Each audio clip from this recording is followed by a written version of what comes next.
Terima kasih Anda masih bersama kami. Bagi Anda yang baru saja bergabung, kami hadirkan kembali 3 berita utama hari ini. Diduga akibat korsleting listrik, 5 rumah warga di kawasan perumahan Kodam 3 Kota Makassar ludes terbakar. Misteri kematian bayi di saluran irigasi di Kecamatan Barombong, Kabupaten Goa ditemukan adanya kejanggalan. Ribuan perantau asal Pulau Kalimantan memadati dermaga Pelabuhan Nusantara Kota Parepare.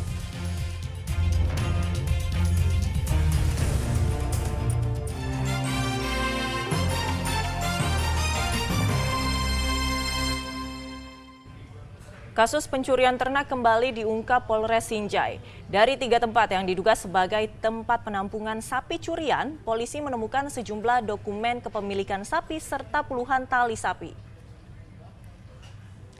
Polisi terus menyelidiki terkait kepemilikan sapi tanpa dokumen resmi di sejumlah lokasi di Kabupaten Sinjai. Di 3 tempat yang diduga sebagai tempat penampungan sapi curian di Kelurahan Samataring dan Desa Saukang, Kecamatan Sinjai Timur digeledah. Dari hasil penggeledahan itu, polisi menyita sejumlah dokumen kepemilikan sapi serta 30 tali sapi.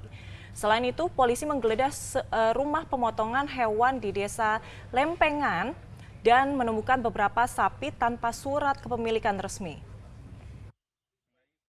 Ini dilakukan dengan 3 tempat. Kita menemukan beberapa dugaan barang bukti. Ulangi, dugaan kaitan dengan perkara tindak pidana curna, yaitu adanya tali berangus tebang yang ditemukan di rumah milik HB. Sepekan jelang Idul Adha, Dinas Peternakan dan Perkebunan Kabupaten Goa memeriksa kesehatan hewan kurban di sejumlah lokasi. Dalam pemeriksaan itu, 2 ekor sapi kurban ditemukan alami penyakit kulit namun tetap diperjualbelikan. Dinas Peternakan dan Perkebunan Kabupaten Goa memeriksa kesehatan hewan kurban di sejumlah lokasi peternakan di wilayah Kecamatan Somba Opu, Senin siang. Satu persatu petugas memeriksa bagian tubuh sapi kurban.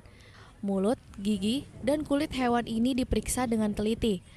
Dalam pemeriksaan itu, petugas menemukan 2 sapi kurban mengalami penyakit kulit dan 3 ekor sapi kurban belum cukup umur untuk dikurban namun tetap diperjualbelikan. Dari segi kesehatan tadi yang di lokasi pertama kami temukan dari yang pertama itu dari segi umurnya, kita lihat dari giginya ada 2 ekor kayaknya belum berganti giginya, masih gigi susu. Jadi sebenarnya itu masih belum memenuhi syarat untuk dikurban.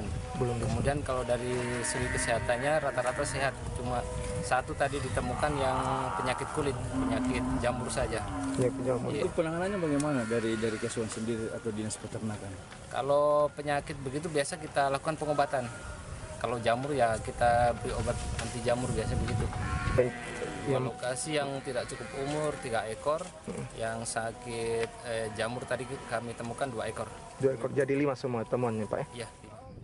Sementara itu, menurut Kepala Dinas Peternakan dan Perkebunan Kabupaten Goa, pemeriksaan ini dilakukan untuk mengetahui kondisi kesehatan hewan sebelum dikurbankan dalam perayaan Idul Adha nanti.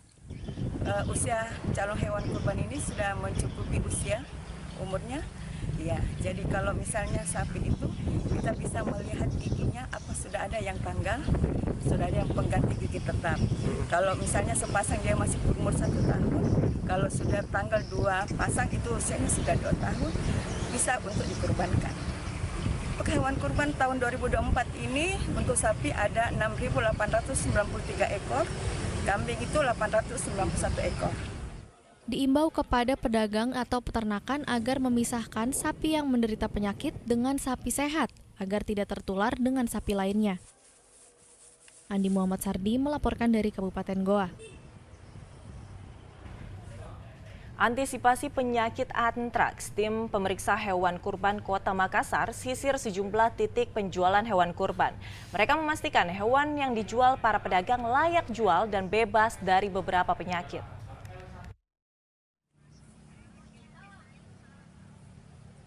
Tim pemeriksaan hewan kurban Kecamatan Rapocini dari bidang peternakan Dinas Perikanan dan Pertanian Kota Makassar memeriksa sapi kurban yang akan dijual untuk perayaan Idul Adha di Jalan Hertasning. Pemeriksaan sapi kurban terdiri dari pemeriksaan gigi untuk mengetahui umur sapi layak dijadikan sapi kurban, sampel darah, serta fisik hewan. Sampel darah pada beberapa sapi yang dicurigai terserang penyakit akan dicek, mengingat ada seseorang di Kabupaten Bulukumba terindikasi positif antraks saat pengambilan sampel. Oleh karena itu, petugas memperketat masuknya sapi-sapi dari wilayah Bulukumba. Sampel darah kita lakukan yang dicurigai. Yang dicurigai misalnya arah cacingan, kemudian tadi lumpuh, untuk memastikan diagnosa apa. Apalagi saat ini kan ada kondisi dari Kabupaten Bulukumba yang saat ini kita menjaga supaya sapi-sapi dari sana tidak masuk di daerah Makassar. Atau setidaknya kalaupun sudah masuk, itu kita lakukan pengambilan sampel. Itu sapinya kenapa di sana itu? Katanya hasilnya positif antraks pada manusia. Untuk menjamin kualitas hewan kurban, petugas gencar memeriksa kesehatan hewan kurban di sejumlah titik penjualan di Kota Makassar. Raisa Bu melaporkan dari Kota Makassar. Ribuan perantau asal Pulau Kalimantan memadati dermaga Pelabuhan Nusantara Kota Parepare. Para warga Sulawesi yang mengadu nasib di rantauan itu kembali pulang ke kampung halaman untuk merayakan Hari Raya Idul Adha bersama keluarga.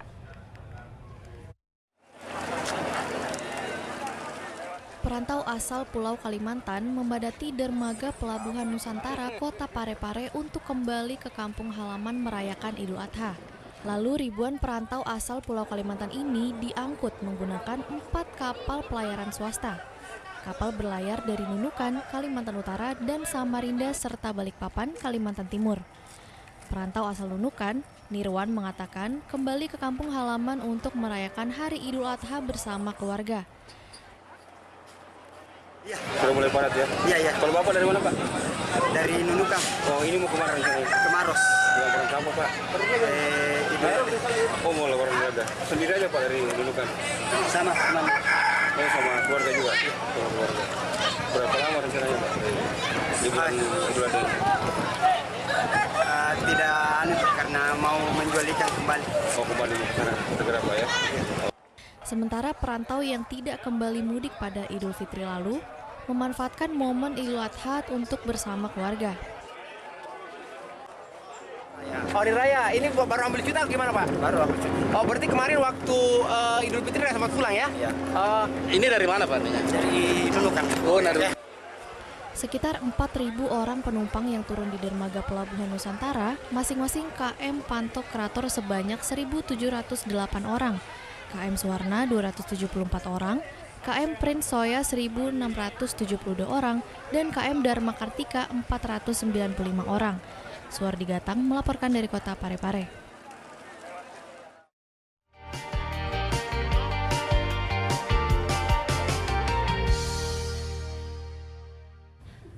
Informasi tadi mengakhiri jumpa kita. Atas nama rekan yang bertugas, saya Agisa Febila mengucapkan terima kasih atas kebersamaan Anda. Selamat beraktivitas dan sampai jumpa.